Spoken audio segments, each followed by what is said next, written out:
இன்றைக்கி நம்ம walking pneumonia இப்போ புதுசாக பேப்பரில் கூட இன்றைக்கி பார்த்தோம்.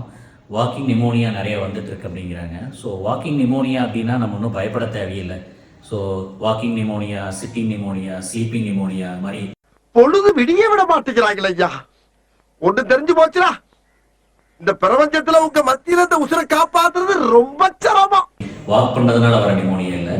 ஸோ வாக்கிங் நிமோனியா அப்படிங்கிறது ஏடிபிக்கல் நிமோனியாஸ் அது இன்னொரு பேர் இப்போ ஸ்டைலாக சொல்லியிருக்காங்க. ஸோ ஏடிபிக்கல் நிமோனியாஸ் பற்றி நம்ம ஒன்றும் பயப்பட தேவையில்லை.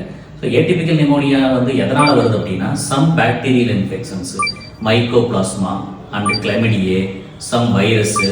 ஸோ இது ரொட்டீனாக நிமோனியா மாதிரி இல்லாமல் ஏடிபிக்கலாக இருக்கும். ஸோ பிளட் டெஸ்ட் நார்மலாக இருக்கும். ஸோ பேபி ரொம்ப டயர்டாக இருக்கும். சில குழந்தைங்களுக்கு இருமல் ஹெவியாக இருக்கும். சோர் த்ரோட் பெயின் ஜாஸ்தியாக இருக்கும். ஸோ ஸ்பெசிஃபிக்காக இதுதான் இப்படி அப்படின்னு கண்டுபிடிக்கிறதுக்கு ரொம்ப சிரமமாக இருக்கும். ஸோ அதர்வைஸ் இட்ஸ் மேனேஜபிள் தான். அதுக்கு மெடிசன்ஸ் இருக்கும். இது யாரான இந்த ஏடிபிக்கல் நிமோனியா இப்போ அட்டாக் பண்ணுதுன்னா குழந்தைங்களுக்கு 6 months பேபிஸ்லேருந்து 2 years வரைக்கும், 2 yearsலேருந்து 15 years வரைக்கும், அதே மாதிரி 65 வயசுக்கு மேலே இருக்கிறவங்க பெரியவங்களுக்கு பயங்கரமான ஒரு heavy cough and excessive tiredness இருக்கும்.